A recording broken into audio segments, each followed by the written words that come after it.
to Leading for Life Stories Season 4. I'm Bob Judson. I'm the host for this podcast, and thank you very, very much indeed for joining me. Whether you're a new joiner or a seasoned listener, then I really, really hope you enjoy the mix of content that we provide. The personal stories, the thematic episodes, and of course, the fantastic guest interviews. If you've been with me since the beginning, then I'm enormously grateful for your loyalty and thank you so much. If you're relatively new to the show, then I really hope you like it, and I hope you find all of it interesting and some of it hopefully useful to you. Please subscribe on whichever channel it is you're using, whether it's YouTube, whether it's a podcast platform. That really helps us boost the show and get it over the hills on the algorithms. So if you can do that for me, I would be enormously grateful. But without further ado, let's go. Welcome back once again, everybody. Delighted to have you back on the podcast. My guest this week is Leigh Bowman-Perks. It's a name that might be familiar to you if you've actually been a watcher/listener to the podcast over the whole time it's been running, because I have twice interviewed Leigh's husband, Jonathan Bowman-Perks, who's actually in a very similar space to me. He's a podcaster. He does a range of other leadership kind of related things, and is a great guy who I get on extremely well with, and I'm very glad to call a friend. His wife Leigh, though, deserves a podcast in her own right, because she's an amazing lady, as you'll hear when we go through the episode.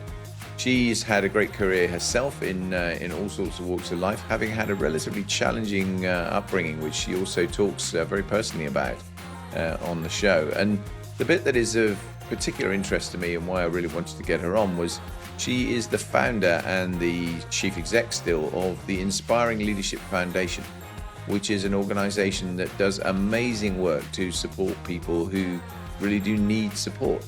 A lot of the focus around some of the things she does for women and violence against women and girls in particular, and you'll hear more about that, and you'll hear more about the activities that they're up to as you go through. And it may well be something you want to dive in a little bit more to and have a think about whether or not it's something you might actually support, because I think it's a great organization. And I'm very privileged to be supporting one of their activities soon with a speaking engagement at Silverstone when they do their Ride to Inspire coming up next month, as they record this in May 26th. So it's a great episode. I loved what Leigh had to say. I thought it was a terrific conversation, and I really hope you enjoy it as well. Let's go.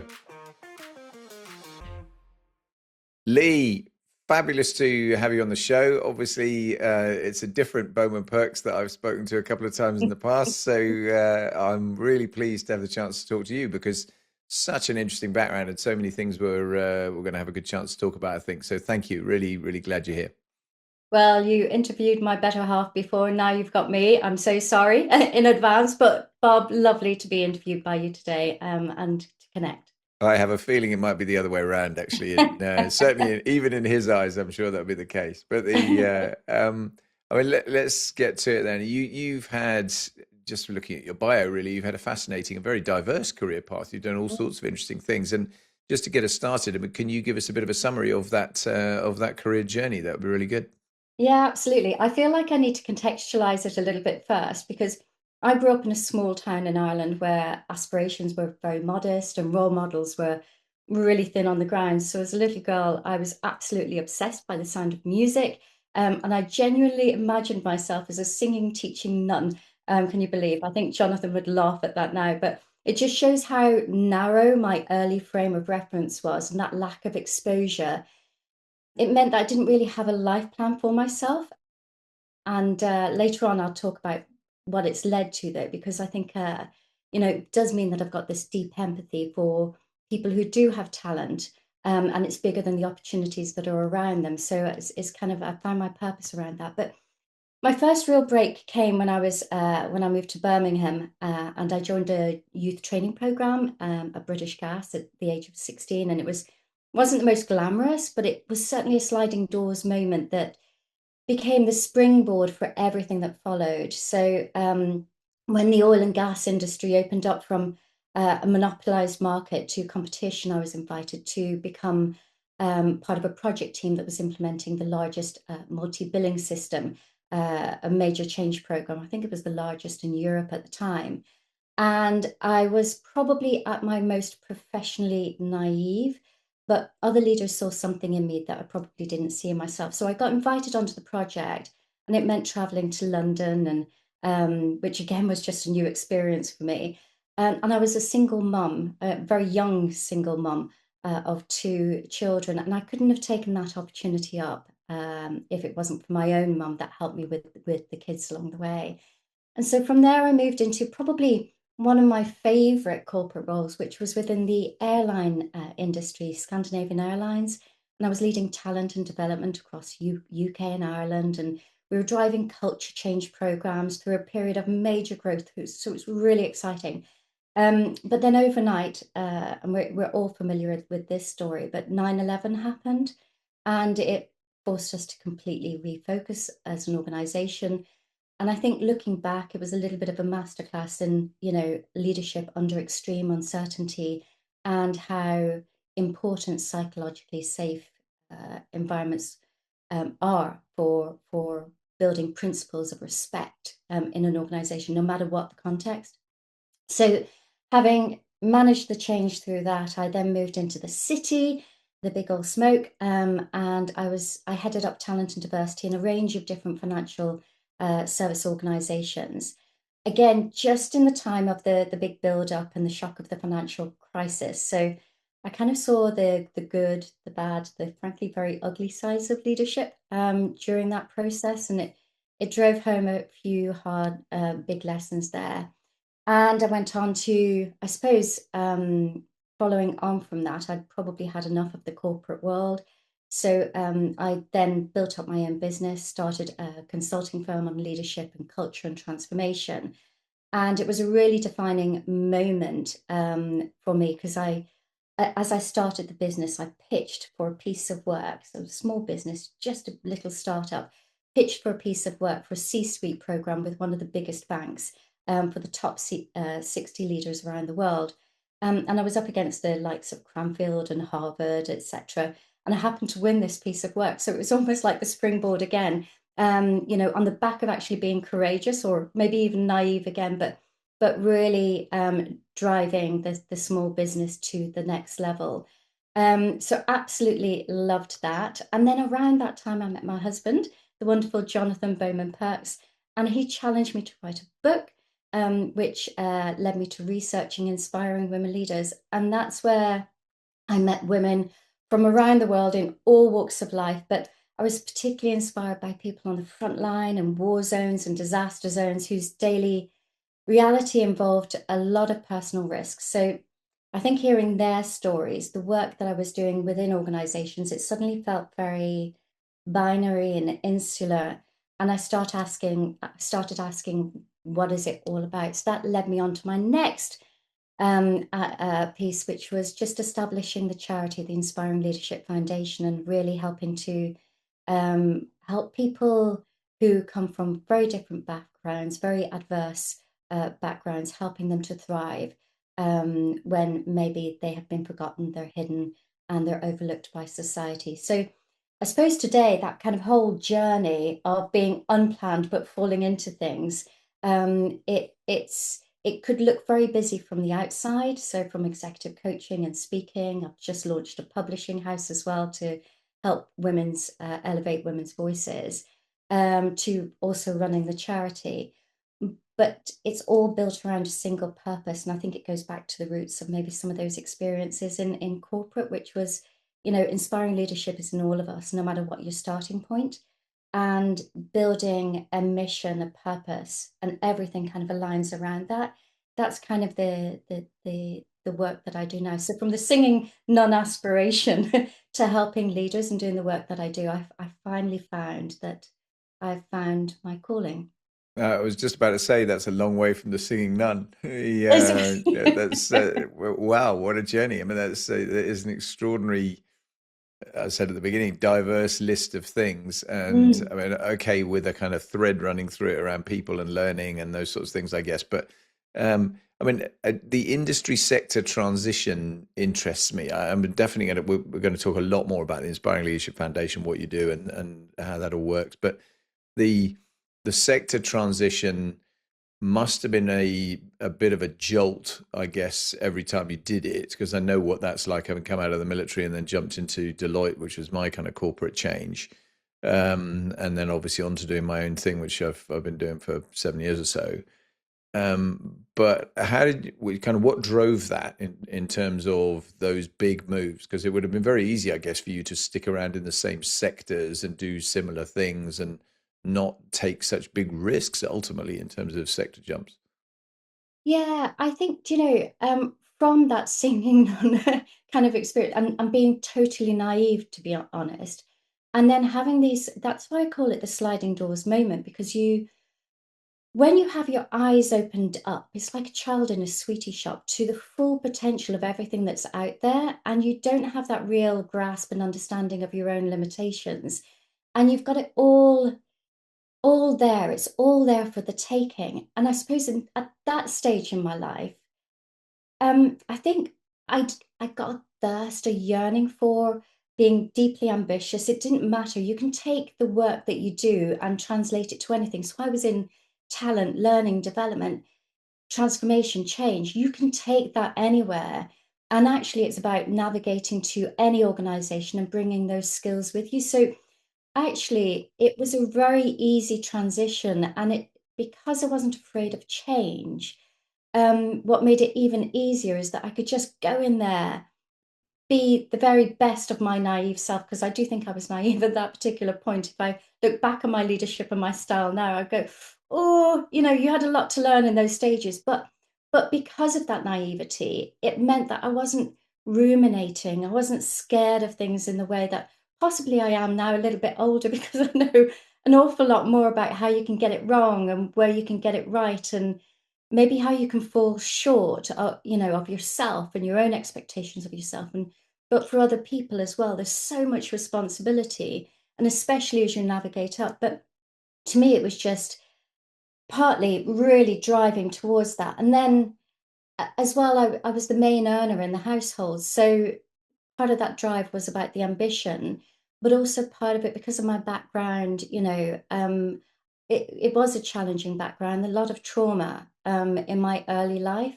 And so I knew what it was like to live in poverty. I knew what it was like when you'd hear your mum crying, on the nighttime because she was scared about the debts and the collectors coming to the door and how she could feed us and, all these different aspects. And when you come from that kind of background, you find the grit and the resilience to kind of see everything through and just embrace the excitement, but also move away from maybe some of the things that you're afraid of most, which is that instability.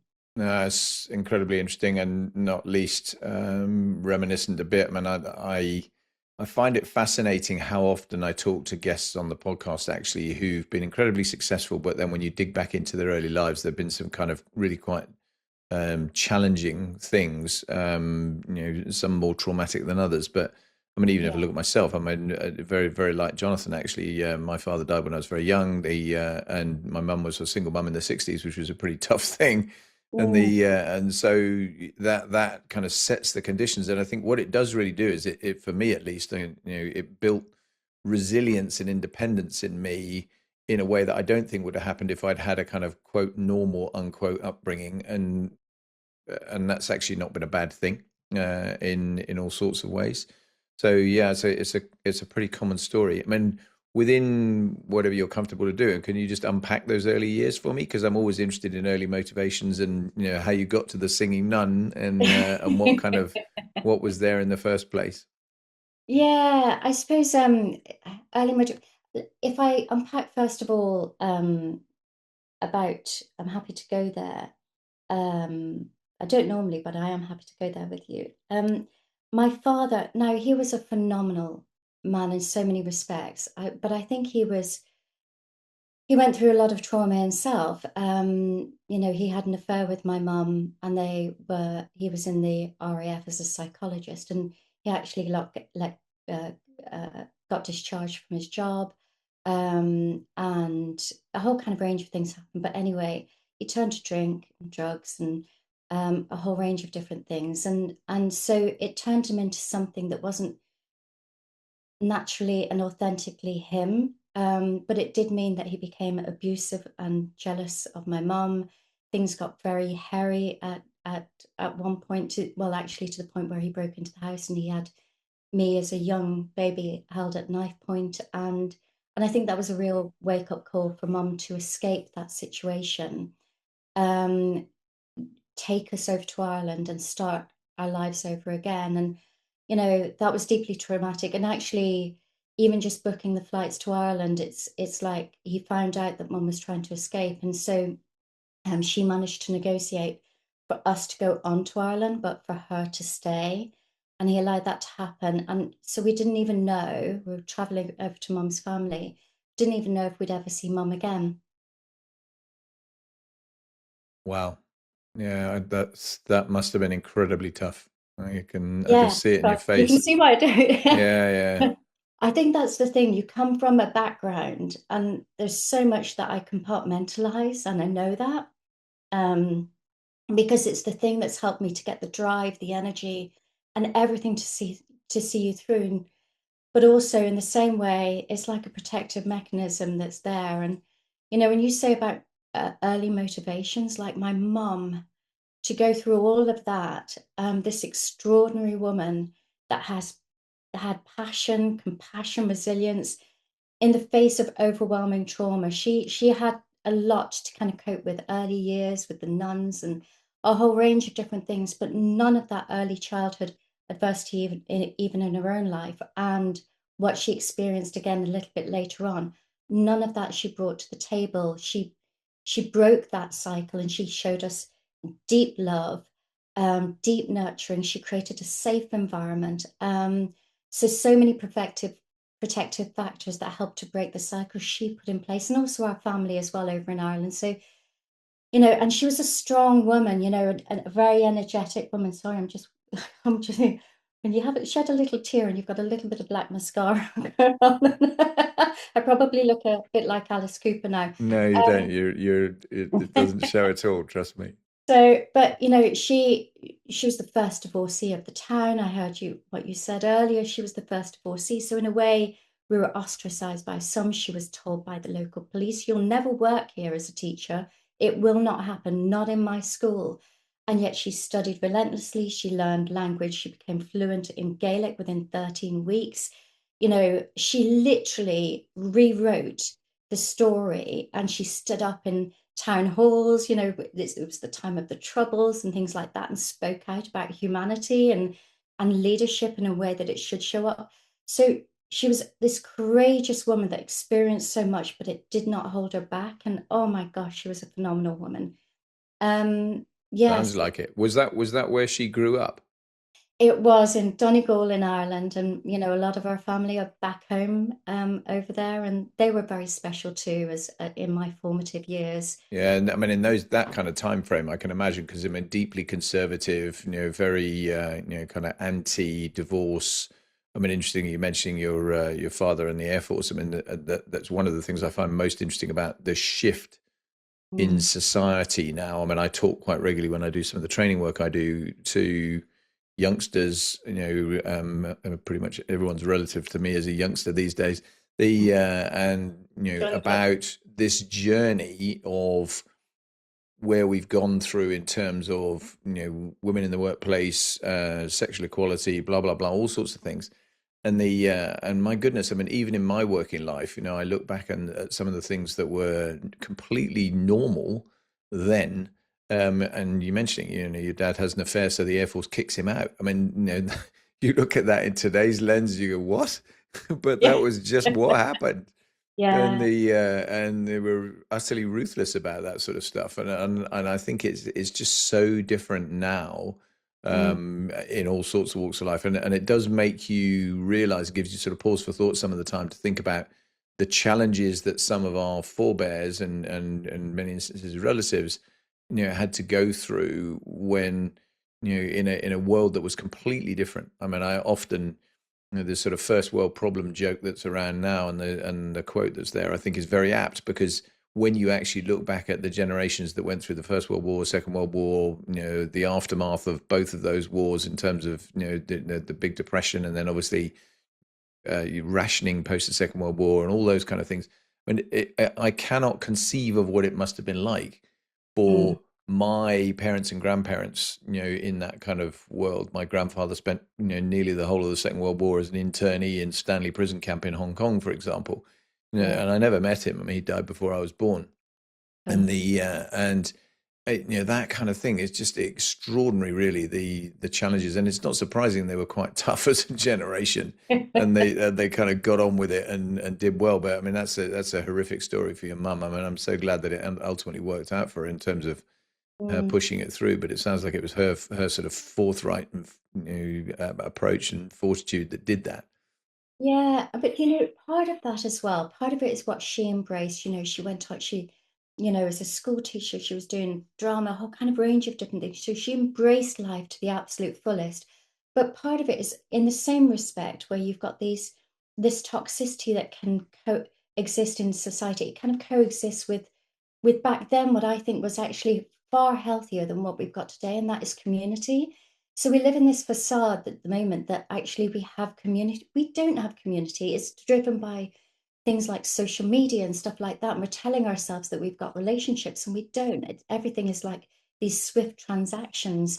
So in one respect, there was a toughness, but by gosh, you definitely had community that would uplift you. And there was a real strength in that, which I don't think this generation has. I feel very sad in some ways that, some of the things that really do give a community resilience, give us all that kind of sense of we can do this because we don't feel alone. That's kind of been stripped away from where we are today. No, I couldn't agree more. And Mm, interestingly, I was one of my recent podcast guests was is a she's a psychologist and works in Harley Street actually, but she does a lot of work with Gen Z and millennials, and particularly in sort of recruitment retention type stuff. And she was talking about this whole issue of kind of micro feedback, where mm, because they're so used to how many likes have you had to your latest yeah, post, and and your community is your hundreds or thousands of followers on whatever, and that's changed the game in terms of the way people behave. And you see it, don't you, in things like yeah, restaurants. I was out in France recently doing some work, and I was at breakfast watching a family of there was three of them, two parents and the and a young boy. I'm guessing probably 10, something like that. All three of them throughout the entire meal just on phones. yeah, Not a yeah. word exchanged, and you go, wow. I mean, there's just a bizarre kind of world that we're inhabiting now, aren't we? It is so bizarre, and we are all talking about it. But what's interesting is we feel like we're all talking about it, but we're not affecting change. And so we're kind of almost like we're frustrated by it, but personally we've got to do something about it, So if I see my granddaughter or something on too long on a tablet or whatever, and whether she should have a tablet at this stage, but we've got to intervene. And then, there's a great opportunity with government at the moment in order to kind of make some decisions about whether social media should actually be available to, the under 60. There's so much opportunity to change the systems around us, but then you've got to go straight back to the core of actually who's causing the issues in the first place, and we don't hold them to account. So whilst they make their millions and their billions, and all of that power goes to the select few, and we continue to talk about it, and that to me is not inspiring leadership. To me, you should be knowing that there's a fundamental issue, and it's any leader at the top of any organization is taking total accountability for how you affect change and devise a strategy rather than going, push.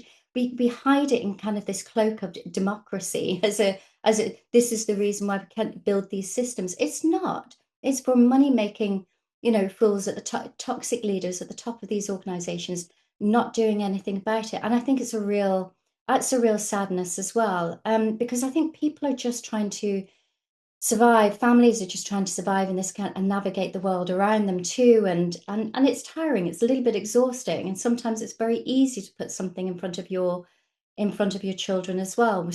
I think in my days, it would be like we'd be out from dawn till dusk, and our parents wouldn't know where we are. But it's very different, like safety, security, all these different things. And it's like, what do you do with your kids to give them attention 24/7? So I think it's a real challenge. but it can't be just sit with the individuals. It's got to sit at different layers with government, with the organizations that are actually creating the algorithms and everything to attract people to these spaces. No, I agree. I was interestingly on Mm. the children being out and about. I mean, I remember that well as well. I mean, my mum, I would be off literally out in the woods and doing all sorts of stuff, and she'd see me, several hours later. And even, she was a dog breeder, so we'd go to dog shows, and I'd go wandering off around the dog show, and particularly when it was an agricultural show, one of these big shows, and I'd be wandering around as I was a sort of little kid, really, and I'd Yeah. just be walking around the show, chatting to people, collecting whatever they would give me, and coming back with a big pile of rubbish later on. That was all the sort of leaflets and bits and pieces they dished out to me. But I mean, in today's world, of course, that's unthinkable that you'd do Yeah. that. And Yeah. I do wonder. I was talking to someone the other day who is a parent, and we were having this conversation where how much of it is actually it is less safe versus how much of it is the perception of it being less safe and the Mm. tolerance societally of you doing those kind of things. And I Yeah. think there's a valid question in there because I'm not sure that it is that much different. Mm. I think the societal tolerance and expectation of the way you're going to behave and the way you're going to look after your children is very different, and that's Yeah. fundamentally driving a lot of this. But yeah, we digress a bit. But It- it's such an interesting area to talk about for sure. Absolutely, absolutely, one for another day. So, but yeah, it really is, and I think it just goes.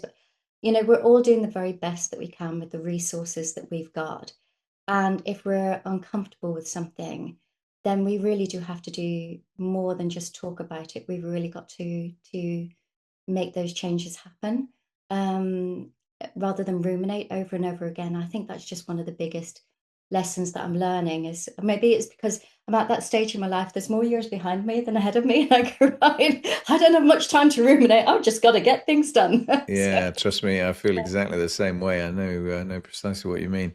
mm, And on that, I mean, that's a good segue actually, because that takes us to, if I think I'm right, 2015 when you founded the Inspiring Leadership Foundation. yeah. Yeah, and you're still its CEO today. I mean, I'm really interested in obviously we've gone singing nun through all those different industry bits into that, and I can obviously see, I sense from probably from some of your background, was going to be a driver behind that. But just tell us the story about why, how, what was it like, what did you do, etc. Mm. Yeah, so it was off the back of actually writing Inspire Women Leaders, and I thought actually I really do need to do an awful lot more. There are these women. I remember one woman describing how she was on the Gaza Strip with her team as they were out there helping children in need, and they faced a local militia, and she just, she thought that that was going to be the last day on the planet for her, and her family were sleeping on the other side of the world, not even knowing that that was her circumstance. And yet she continued to go out. She continued with that great work that she was doing along with her team, day in, day out. And I just all of a sudden felt very small, and not very effective in anything that I was really doing in the world. And it's not that, I'm doing huge heaps amounts at the moment, but it was a real wake up call as to where I was at. And so I set up the Inspiring Leadership Foundation in essence to help people, particularly those who've been overlooked or underestimated or, in some way hidden, and that to really nurture them and help them to feel inspired and equipped to reach their full potential, and particularly financial independence, because I know how that's affected my own family's life and decisions, when we've had that ability to make different types of choices because of the structure that we've had in place and the finances that we've had to support it. So, but if I'm honest, the foundation strategy has evolved out of a growing discomfort. We're kind of seeing patterns appearing over and over again. So how our early lives are heavily shaping how we can navigate careers. So, where we're born, the jobs our parents hold, the schools that we went to, even our accents. And there are a lot of people out there that feel that well, actually, two-thirds of people feel that their background is still affecting how far they can go in their career. And so that to me tells me that social mobility is is really stalling. And that's not even with the layer that's coming in around AI and technology and how that's going to fundamentally shift things. So and then we've got lots of things like we work with the police, the Home Office at the moment around serious and organised crime and domestic violence and abuse. And they're now calling, violence against women and girls an epidemic and toxic masculinity. 1 in 8 kids are not in work or education or training, and a lot of people are stuck in low-paid jobs. So there's a community that is really struggling out there. And where do they look for kind of role models? Where did I look? But it's very different now. Where do they look for the leadership role models with the power to kind of shape nations rather than break them? We've got like the technology that we've just spoken about, and where they do talk about the values of democracy, but yet they portray hypocrisy. So out there, they've got nothing to inspire them. And then we're kind of telling them, well, actually, the swathes of people that are, that are going to be let go from their jobs. It's a really critical time for any charity work to be doing something that's very focused around this discombobulated, fractured society that's kind of building up. I'm painting kind of quite a tough picture, but I think the reality is there's some really tough decisions to be made. And to me, the Inspiring Leadership Foundation is about tackling those issues by working with business, as and organizations and leaders that care deeply about making a difference, and working with charity organizations, because there's like 170,000 different charities registered in the UK at the moment. They get 14 billion pounds plus in terms of spend. And it's just like, but why are we seeing so many escalations of issues? And we're losing trust around the charity sector at the moment. We need to be working together. We need to be more strategically minded. And we need to be very effective in actually how we affect change.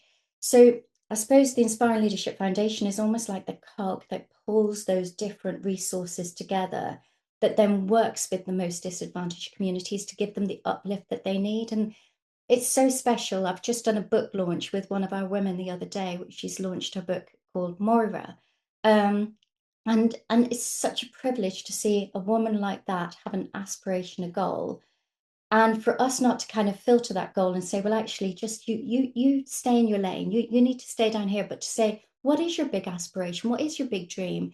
And then to help them to navigate towards that, or somebody in music, or somebody in business or law or whatever. And then these hidden workers that are in organizations but are trying to hold 2 or 3 jobs down. So they're kind of ticking the box in terms of jobs.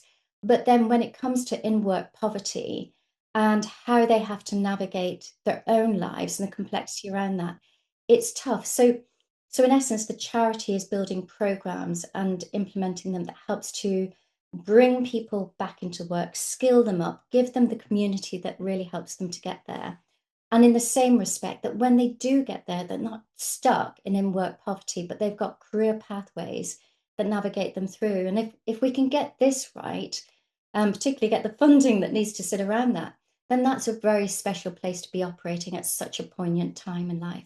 So who do you specifically target then, and how do you target them to help? How do they get hold of you, as it were? Yeah, so we've taken all of the inspiring leadership kind of content and all the work that we do, and so and all of our leadership networks, and we get them very focused around the work within communities. But then to get to the right people out there in communities, and to be strategically minded whilst locally focused. We work with organisations like the DWP around unemployment. We work with the Home Office and police around a whole range of different issues. But if you think serious and organised crime and the rise of that, or toxic masculinity, the things that are happening there, all these different areas, all of these frontline staff have touch points with local communities. And so we're building our programs and implementing across these different, we've got over 250 different partnerships now. And so we work with those organizations to make sure that we're tackling the locations in most need. And clearly we've got an international arm as well, because we plan to package up everything that we do and then distribute it as far and as wide as possible, which is the end goal for the inspiring leadership work. So just, I mean, as much as anything for those that are listening and watching this, I mean, in terms of accessing the foundation, that's kind of through those authority touch points as opposed to individually people coming to you, or how does it work?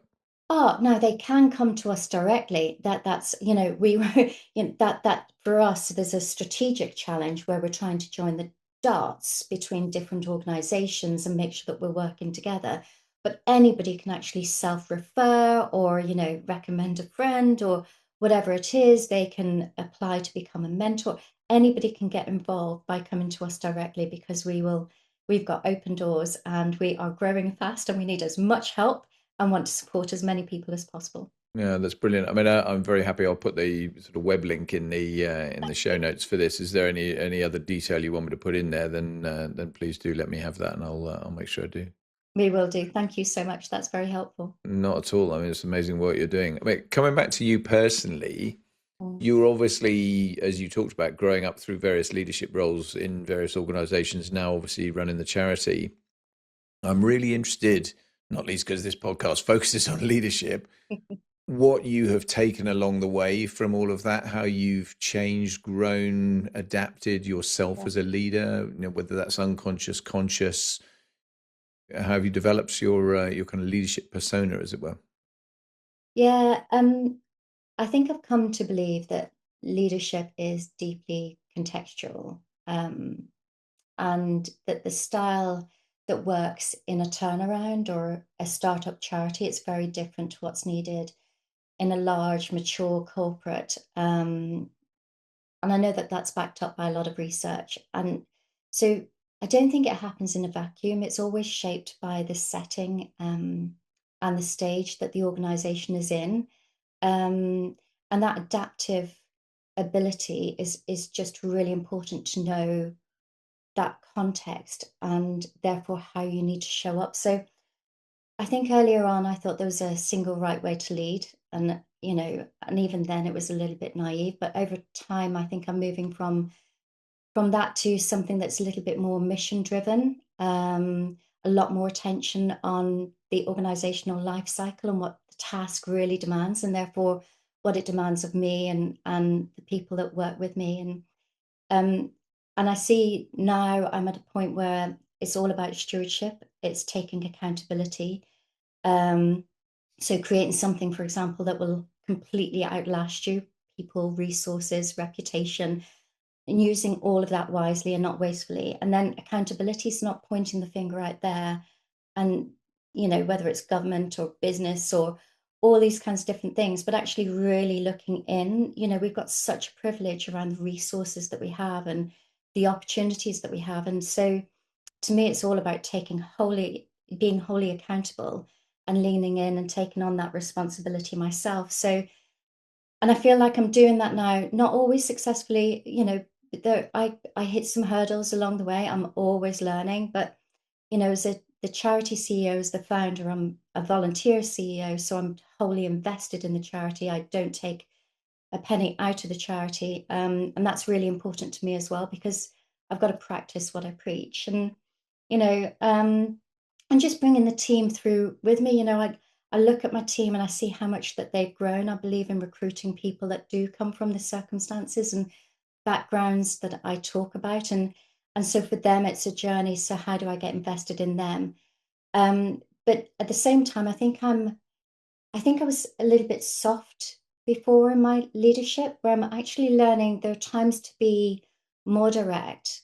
And even that can be inspiring, and I've got to Hmm. still stop apologizing for it along the way. So I'm like, I'm so sorry, I was so tough, but sometimes you've got to assert your opinion. About creating the space for people to think and thrive. But in the same way, if you're going to deliver at speed, it's also being really clear about the focus, the energy that needs to be given when performance is high and when performance is low, and navigating towards that. And that's a really tough one because I hate conflict. I hate tough conversations. I hate performance conversations. I'm always apologizing, as I say, when I do, and I don't sleep well, and I as a result. But that leaning into that as one of the skills to switch on is really important. And then forgiving myself for having a voice, So I find it as a trained coach, it's really easy to create the voice for others, but almost it's like for me, the journey is going, and you also have permission to direct, assert, navigate, etc., as long as I still maintain that listening human side of what I do. No, some great points in there. I think interestingly, I mean, I tend to say to people quite a lot, leadership's a journey you're never going to complete.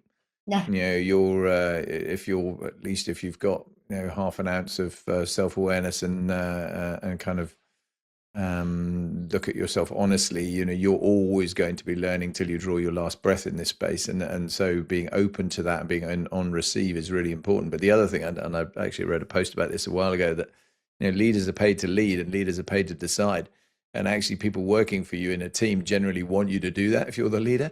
So some of that is about being clear, and it's not necessarily about being, excessively authoritarian or not paying any attention to the people working for you, but it is about turning around and listening to the conversation, having the kind of all of the discussion around there, and then actually deciding, not sitting on the fence and waffling. And you see too many yeah, people who are actually in that kind of, yeah, well, no, let's just try and get a consensus on this, when that's not going to happen, and it's just impossible. And the feedback thing, yeah, you're so right. I mean, if I had a pound for every time that actually when I've had to have a relatively tough feedback conversation with somebody who's been working for me, who has then looked back at me and said, I've been waiting for that to be said to me for ages, or some equivalent of that. yeah, Because it's so often, people know themselves. They know when they're performing well, they know when they're not performing well, and they know when they probably need some direction and guidance. And I think it is really, really important to be in that space. No, some terrific points in there. our reticence to give feedback is actually not in service of us or them. It's actually it's not being honest, and it doesn't have integrity. And I think it's just so important to be able to, and that goes two-way, by the way. I'm always asking my team, what feedback do you have to give to me, Sure. as well along that journey, because I want to be the very best. We all have great intentions when we show up for work. We might not, our actions might not always, they might be a bit clunky at times, or we might sometimes get it wrong. But actually, if we all understand that we all do come with passion and purpose and great intention, then we can probably be a little bit kinder to each other in the execution of it. I think being receptive to feedback from the team and laying yourself open to that and doing reverse mentoring, whatever else it happens to be, actually is a really, really useful thing to do. Yeah, Yeah. no question about it. And I think it is vitally important. I mean, interestingly, another point you mentioned a minute ago, I mean, you obviously you're running your charity without taking a salary and so on. And you mentioned earlier the charity sector, the kind of perception of it is a bit challenged. And I think part of that, speaking purely from a personal point of view now, I mean, I think it is because there are an awful lot of charities, as you said, and also an awful lot of them, actually, their executives are very well paid. Yeah. And I can understand why. I think, if you're going to be running some mammoth charity, that needs people in it that are going to be high quality, you can't afford to do that entirely altruistically and with no salaries involved. But at the same time, there's a balance to be struck in there. And if people think that all actually their donations going into the box is just going to fund the fat cat at the top, Yeah. and even if that's the perception, that's not a helpful perception. And it's a very, very tricky area. I know from the military charities point of view as well that the kind of diversity of them and the number of them and the overlap and Hmm. confliction is a Yeah. huge, huge issue. I mean, a very good friend of mine was the controller of the RAF Benevolent Fund, a while ago, and it was really interesting talking to him about some of those challenges in terms of how you actually fundraise and fund spend actually, Hmm. in, if that's an appropriate term, Yeah. for through that morass, because it is really difficult. Yeah.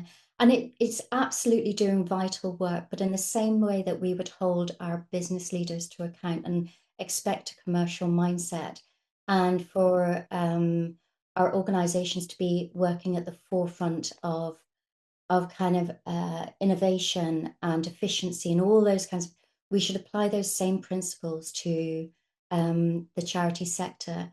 And it is a bit challenging because, I think everybody does come again back from great intent. They are passionate about the work that they do. But we've also got to be careful about holding, the charity as a badge of honor and saying we're doing some, we've got to be open to the fact that actually, is our work delivering outcomes? Are we being efficient? Are we working together with other charities rather than competing against them? And these are big challenges. There's a lot of sharp elbows which you wouldn't expect in the sector.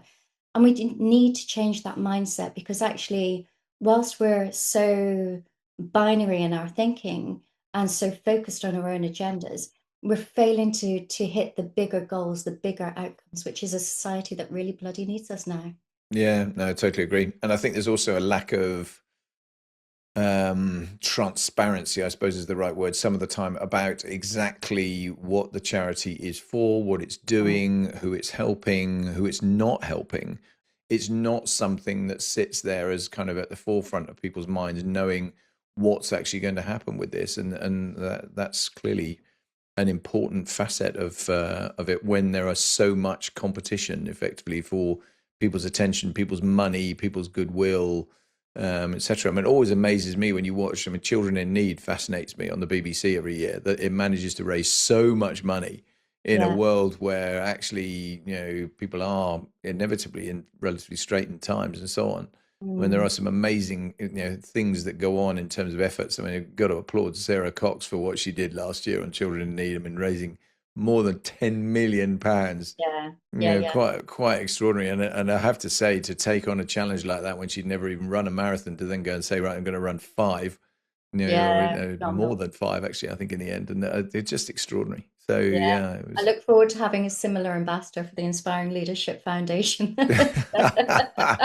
Yeah, One that's of what my you big need. goals for 2026, 2027. That's what you need, isn't it? Absolutely. Get Absolutely. somebody Yeah, in there. yeah, yeah, absolutely. I mean, just sticking with you again, just for a few more bits, because there's always a couple of areas I'm interested in. When you go all the way back in time, and if you were looking back at advising school age Leigh now, with all that you know, all that you've done, and your kind of, as self Mhm. stated, lack of aspiration potentially at the beginning, and naivety at the beginning, what would you be saying to her? So I think I would start by saying, because I was rebellious in school. When you feel ostracized and you are in a convent school and things like that, that it can turn you a few different ways, and rebellion became mine. And I would say to myself, do the work on yourself earlier, work hard in school, just learn, travel more, read more, grow more, way beyond the curriculum as well. So, that's self education, that's self awareness, to build confidence, to know who you are, and not be afraid to. It's almost like cutting off your nose to spite your face when you become a little bit rebellious and you fight against control mechanisms. And actually, it becomes about them rather than what's important to you. So, I would definitely say that. I'd also say ask more questions and listen more, especially of your family. I think we take so much for granted in our parents, and our grandparents, and then suddenly the questions that we never asked can't be answered anymore. My mum started to write a book, um, you know, just before she passed, called When I Was Three, and she never completed her book, and she just got through about the first chapter, um, and so she passed with the story still within her.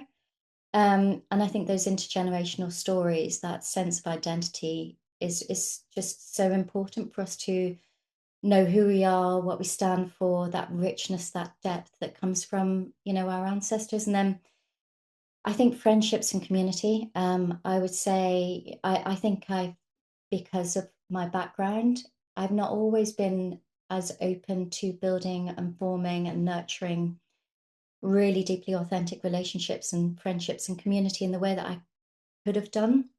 Um, and it's now in my latter years that I'm kind of going, I'm a grandmother of four, soon to be five now. And I'm going, actually, as I've been busy with my work, I'm feeling like I've got lots of people around me. What I realize is that really investing in those relationships along the way is really important. And my sister does this so well.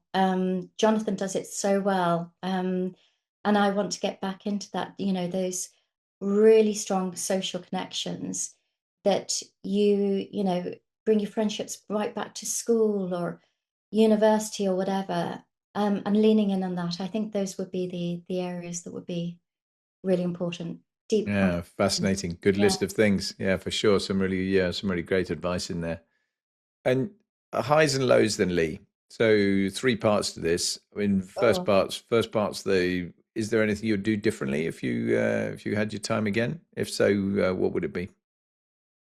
I think it goes back to the learning point, and just, I feel like I have sped through, a, quite a successful career, but really um, almost to the point where I haven't stopped and nurtured and kind of really connected, um, at a level that has helped me to really appreciate the moments because I've always been chasing. And so there's definitely an area that I would almost like have taken some of that anxiety to be successful and have all of the different things that came with that, to being a little bit more grounded and present in actually what's most important, and then therefore balancing a lot more around relationships. I think my early career was at a time when, there weren't the mechanisms in place that you have now for women who are working but have, are parents, and the task mainly sat with you. And so I made lots of sacrifices along the way. And I know people say that you shouldn't have regrets and things like that, but actually I'm okay with regrets. I can't change it, but I still think that those are the things that I would really have valued more, and it would have centered me more at a time when I was probably far more anxious, far more driven than I really needed to be. Yeah. Yeah, it's interesting, isn't it? I think the in a different context, one of the things again I talk quite a lot about, not least leaning back on a military background and an Air Force military background, where we talk about debriefing everything. You know, everything we do, we turn around and literally every mission I ever flew, even if it's just a solo trip, just with me in the cockpit and just one airplane, I sit there afterwards and go back through it and look at the, work through the results. If it's a formation trip, it's a formal process behind that. Yeah. And one of the things I talk a lot about in the kind of corporate world is we don't spend enough time doing that and kind of unpacking it, reevaluating it, looking at, what wringing the every drop of goodness out of it. And I think individually, to your point, really, it's something that actually we can all do better as well, isn't it? When you actually look at it, rather than take the time to to be really analyzing some of that, is probably a valuable use of your time to do it. I think that, but also, this component, because there's that black box thinking that comes with, really unpicking what were the challenges, and that's very pertinent in the airline industry, isn't it? Something happens and you then do your diagnostic around it. But how often do we do that diagnostic on ourselves? Hmm.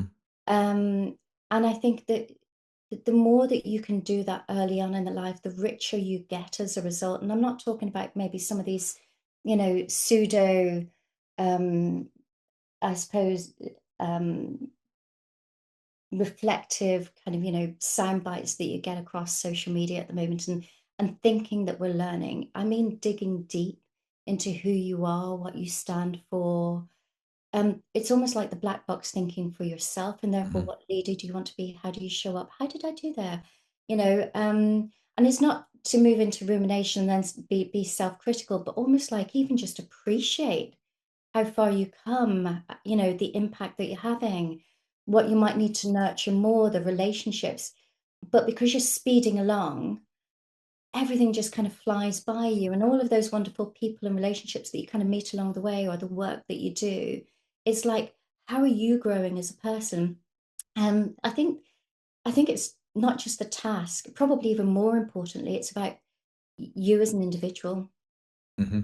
No, I completely agree. I think they're both important for me. I think Yeah. the kind of mission element of it is very important, but I think you're completely right about the individual stuff. And I know, I mean, if I look at myself, I'm sure I haven't spent enough time doing that over the years, 100%. Mm. And I suspect rarely would someone be able to say they're perfect at that. Yeah. Um, what's the high point then for you? What's your most important achievement? Oh, so I think there's not something that's because I really do. I love, love, love my work. I feel so on purpose at the moment. So I'm proud that I'm landing in a space where we've developed the Inspiring Leadership Compass. We're bringing that out as far and as wide as possible. We have, you know, we're doing great work, and I'm very, very proud of that. But if I'm really honest, I think it's so much closer to home. I love my kids. I'm very proud. I've got the most beautiful husband. Jonathan, you've met him, and I think um, oh, my dogs. I love my dogs. Clearly, I hadn't mentioned them, so they want to be in on the I was conversation going to as say well. The you'd dogs. forgotten them, and that was fatal for those That was not fatal. watching the video. There are In the two very list. lovely black dogs on the floor here that are looking Yeah. very interested in what's going on now. Yeah, Cocker Spaniels. Um, so yeah, it's just I feel like that they are just everything that I would hope for and more. Not that I should ever set expectations on my family, but they are kind, generous, loving people. And I'm with somebody who absolutely has got my back, and that is just everything. The work, the charity, everything that I do is so much sweeter because I close the door on it in the evening. And I'm with my family, and we laugh and we dance and we have fun and we sing and whatever it is that we do. And that's hyacinth for the soul. Hmm. Brilliant, great answer. Sadly, though, there's always a low point. What's the lowest low point? Oh, there's always going to be like when you start something as a business, as charity or anything like that, it attracts all sorts into it, and you've got to deal with all sorts, and whether it's and also even external circumstances like 9/11, or we had our own fatal crash. A private plane came in as one of um passenger jets was taking off, and they collided, and so those were horrific work time moments. The financial crash, those things were really tough. Some of the toxicity that came through in some of those areas, some of the great stuff as well. The airline industry is a very special space of leadership. I've got a lot of pride there. But I think the darkest is when I lost my mum. So she became very fragile, she was dying. She lived with us for 3 years before she passed. We definitely moved her in with us and, looked after her. I didn't want her going into a home or anything like that. But I was juggling an awful lot at the same time. It was during COVID.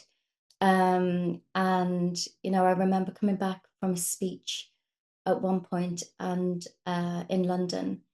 And my mum was a little bit tired, but she was in good space. But she was just a little bit tired. And I said, go on up to bed, Mum. I'll make you a wee cup of tea, and I'll bring you some cake as well, because she loved her cake. Because I think she lived off cake in the last few years. Um, and so, but when I turned up in the bedroom, she was unconscious and she was in the middle of a stroke. And so I had to do CPR, call the emergency services, um, and you know, we almost lost Mum that day. They brought her back round. But at that Well, you did 3 years, potentially as well. So credit to you if because not everyone would cope with that in terms of actually delivering the CPR and so on at the time. That's for sure. So, wow.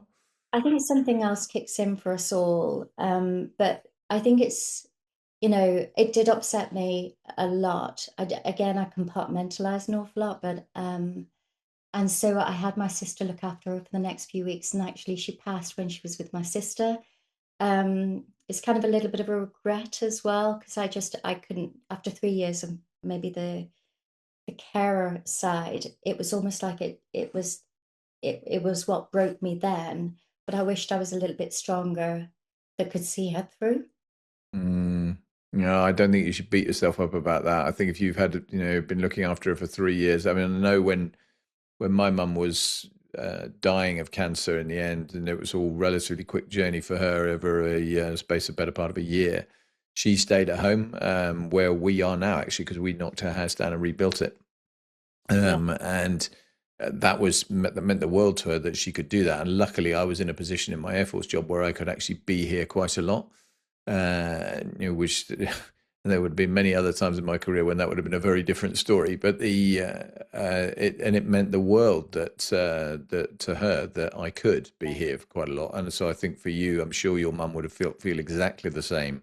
That she Mm. would have been immensely grateful for all that you did. And at the end of the day, all you can do at the end of someone's life is make sure they have a good ending to their life, isn't it? So, And we did. Do you know what? And God bless Jonathan as well, and my daughter Alana and Daniel, my son. They really threw themselves at the relationship, and we would dance around the kitchen. She'd love her wee glass of wine at the end of the night. She only did it in the last few years of life, but myself and my sister were concerned that actually she shouldn't be drinking, because it wasn't good for her. So I used to get a little bottle of non-alcoholic wine, and so I'd feed her that instead. And she'd go, "Oh, Leigh, I'm feeling a little bit tipsy." And so there are these lovely memories that I would never have had we not actually brought her into the home and just properly cared for her. And the same for my kids as well. It was a very special time, tough, but very special. yeah, absolutely. No, I can totally sympathize and empathize with that. Yeah, yeah. Um, Work-life balance for a busy lady like you who's doing a lot of stuff. What do you do to kind of de-stress, relax, recharge? Oh, Jonathan would laugh at this. But I love spending time with my family, walking the dogs, having great conversations. Myself and Jonathan will go out for a walk and just chat through things with each other and have these deep, rich conversations. And you know, uh, in that time together, it's just like being so present and so thoughtful and respectful, and just, and we have laughs together. I'm doing a little bit of writing of children's books at the moment, so which again, I'm practicing illustrations and going back to my drawing and things like that. So and it's a passion project rather than work per se.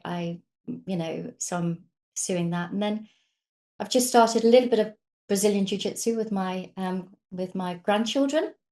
So they have been beating me up a lot. Yeah, just whatever I can do to chill and be with family. And I'm a little bit prone to a good old program on Netflix, and good short series that I can, get fully fully into, and just switch off from everything. The brain just switches off, and I can just watch a great thriller.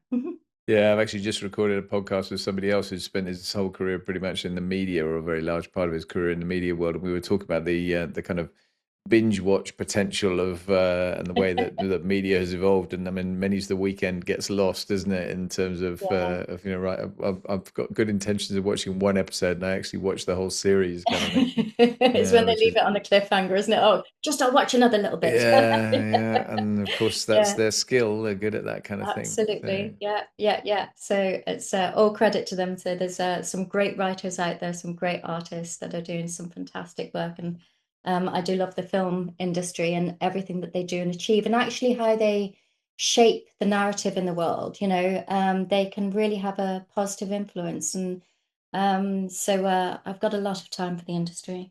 no, I agree, and I think for the most part they do manage to achieve that in a lot of areas, and it's Yeah. also escapism, isn't it? Quite a lot of the time. I mean, if you watch the news too much these days, it's just depressing. Whereas actually, you can find yourself, entertained properly by something that's really, good and taking you to a sort of better place. And I couldn't agree more. I think it's a really nice thing to do. Yeah.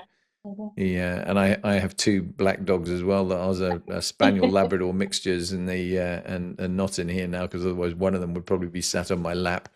Yeah, But you can see one of them scrambling to get up at the moment, I think. it, She needs some indeed, love. yeah, saying, "Come on, I'm bored, Mum. You've been talking for Yeah, long come enough." on. You're talking rubbish again. Come on, Yeah, stop. Get off. exactly. No, talk to me. That's much more important. Yeah, yeah, yeah. Oh, Uh, no. we've talked a bit about. I mean, I always try and tap in a bit more, broaden it out slightly now to the guests I have on the show, to their broader experience and what they're doing and that kind of thing. We've talked a lot about obviously your foundation and the background to it.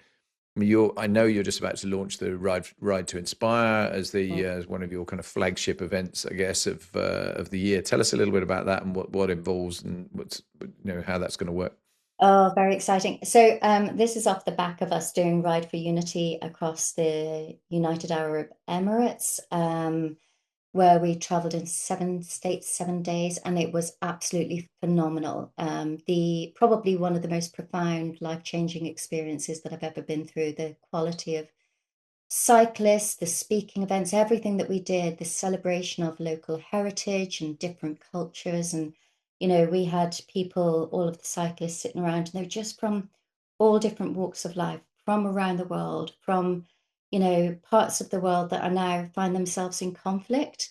And yet you just see all of this diversity that sits in a space where everybody is so respectful, and I just loved it. So Ride for Unity was phenomenal. And I thought, right, I'm coming back and I'm going to launch Ride to Inspire. Actually work with the team as well, Daniel Bernard, who led for Ride for Unity, and do something in the UK because we need this. We need inspiration in the UK. And so this event, we ran one last year where we went from the velodrome up to Grantham, near me, Maggie Thatcher country. This year we're actually doing from Silverstone racetrack. So we'll open with an event called The Champion Within. And we'll have different speakers. It's a little bit of a gala. It's going to be in the museum. So it's going to be really very special. And then all of the cyclists are going to travel on from there, all the way up to Liverpool Football Club. And there we're going to have a very special VIP experience in the Legends Lounge, where we're going to watch the women's final between Arsenal and Liverpool Women's Football Club. So that's going to be very special as well. Lots of different experiences within that. And the whole aim is to actually just really inspire our communities, really promote health and well-being as part of that. So for build great networks of leaders that can come together. So we've got CEOs and executives and a whole range of different leaders from organizations just coming together and build friendships, and at the same time make a difference as they're doing that. So it's kind of a bit of an exciting combination of different events, but all with this ethos of espousing the principles of inspiring leadership and sharing that with as many people as possible, and celebrating sports and heritage sites along the way. So something to remind us to be proud of so many different things, which I think, the Olympics, when we had it over here in the UK, they did it so well. And it really does bring diverse communities together in such a positive form. So it's an effort to do a mini version. Yeah, well, the Olympics. I mean, I was heavily involved in the Olympic security Mm. side when I was still in a uniform, and you're right. I mean, it was very, very special in 2012 in London. I mean, the atmosphere was amazing. The kind of the whole kind of spectacle was amazing, and the way it brought people together, and people actually talked to each other on the tube in London, which is unheard of. Yeah, That's just so.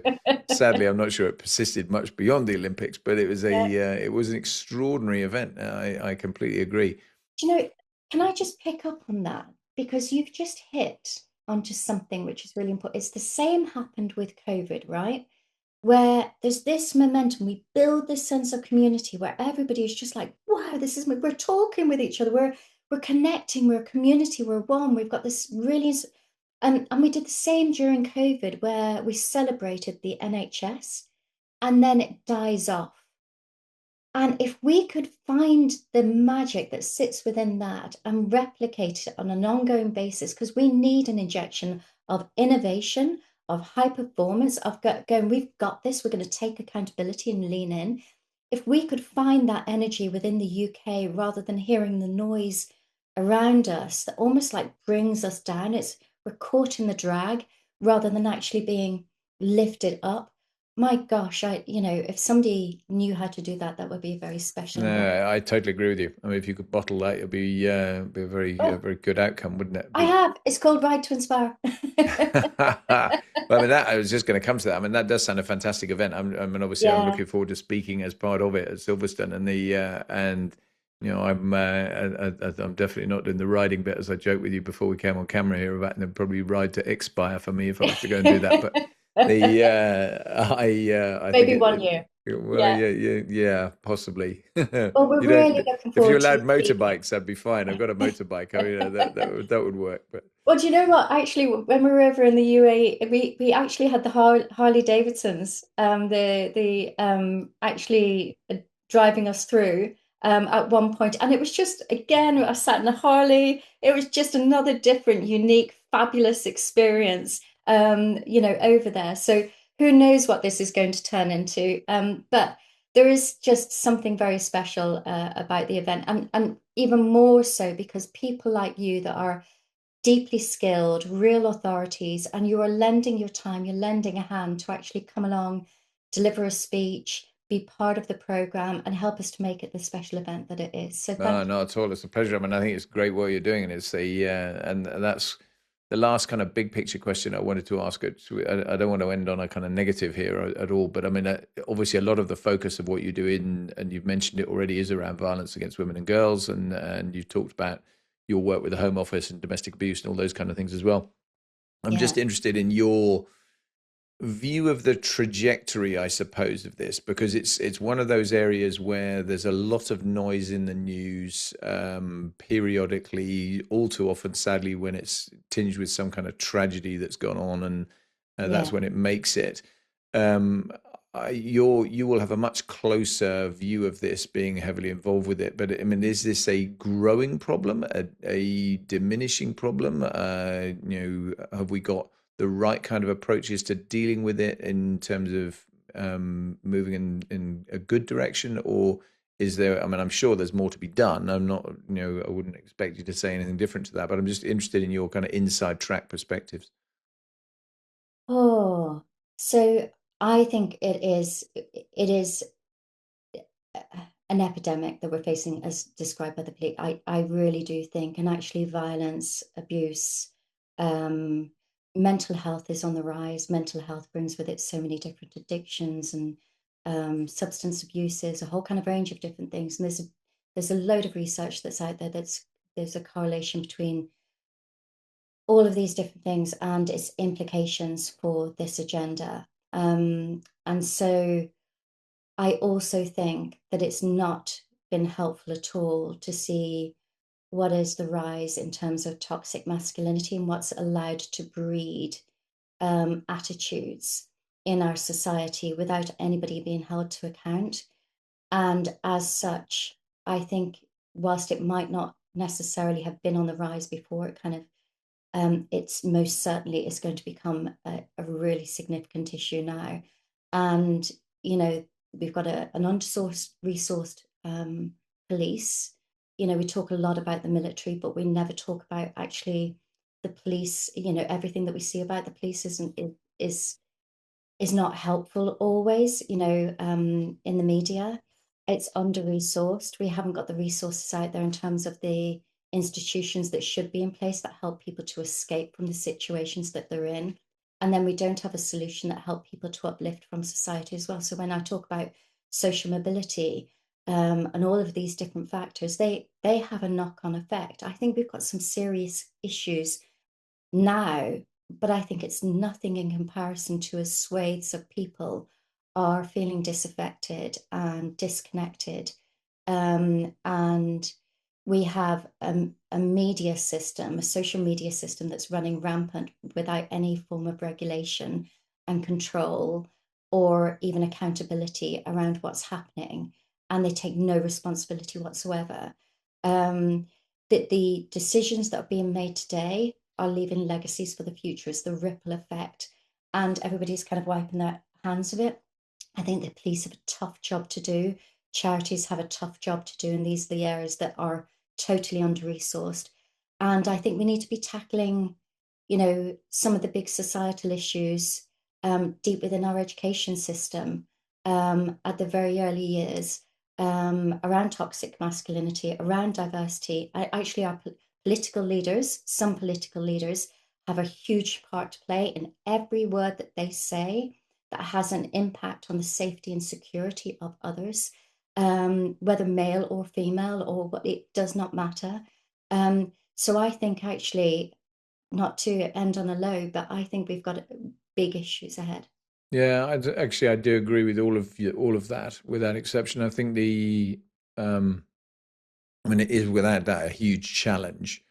And I think the one that I would really highlight in there that I think is a massive problem that's going to need to be sorted out is the social media piece. I mean, I think Oh, the yeah. totally unregulated nature of it, and it's only going to get worse, of course, because you're already seeing it with AI and what people are doing with AI, and in the sort of the more nefarious ways that people are using it.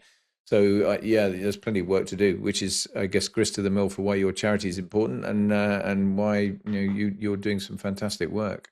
And it starts from the top, right? So the fish rots from the head. And when you have got, whether you're in a political position as a leader, and you say you create sound bites that, are to attract, this populist kind of view that we're Hmm. experiencing in the world, because you are a career politician. And, the impact of all of those statements is so significant. So it's not just even within technology, it's the political leaders that are creating the breathing space, the oxygen for the fire that we will struggle to put out. Yeah, totally so. Totally so. Hey, there's two questions I always finish with, and they're quick ones. Okay. All right. One is the most memorable event of your life slash career, whichever you want, really. What's the most memorable event? So, like, naturally, there's the kids, all these different, my daughter, my only daughter is expecting her first child, so I'm so excited about that. Mm. But I'm going to point to Ride for Unity, because to me, it just captured the essence of what inspiring people coming together, celebrating all that is good in the world, and going from country to country where we were welcomed. We were, escorted by police and a whole kind of range of different things for all the right reasons. So it just, to me, it told me what we could be.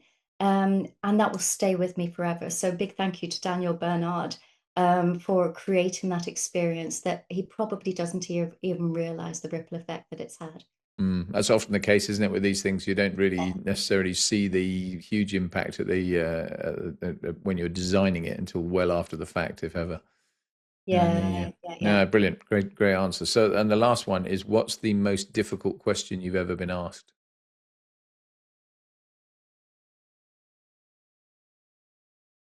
Um,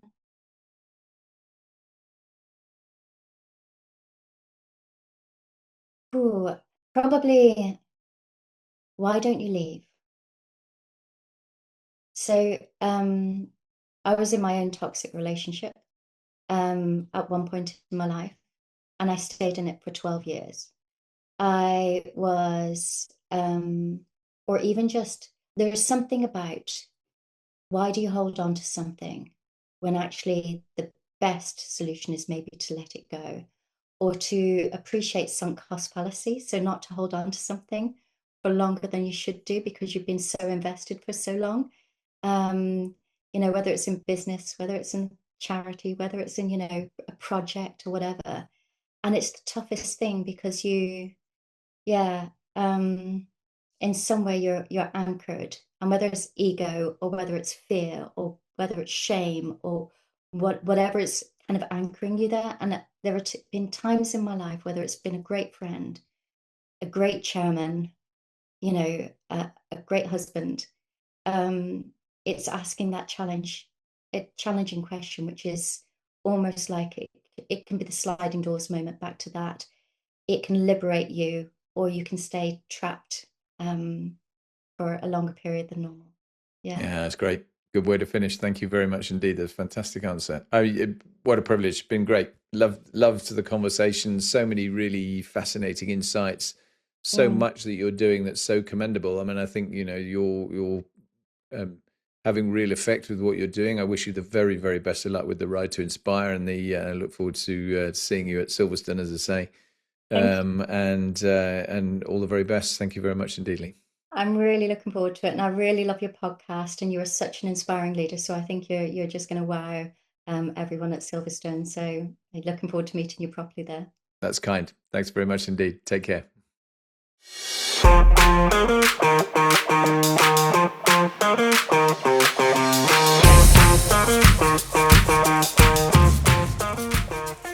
I really hope you've enjoyed this great episode with Leigh Bowman-Perks. I think, lovely lady, fantastic story, emotional story in many ways as well, and doing some amazing work. And I really do applaud her for all that she's up to with that. If you've enjoyed it, then please share it. Please push it around. Make sure you get as many people as possible viewing or listening to this particular episode or the podcast more widely. If you find it valuable and you really do think that I'm giving you some value back here with some of the things that we're talking about, as ever, please think about that financial support aspect to the show. And you can find the support the show link in your podcast platform or in the YouTube show notes. And if you are willing to become either a supporter or a champion or a patron of the show, it won't cost you much money, but it'll make a very, very big difference to what I do with the podcast, and I would be immensely grateful to you. So thank you very much for that in advance. If you're willing to sign up, either way, I'm really pleased to have you as a listener, as always, or a viewer. And we'll be back again very soon with something else. Speak soon. Bye now.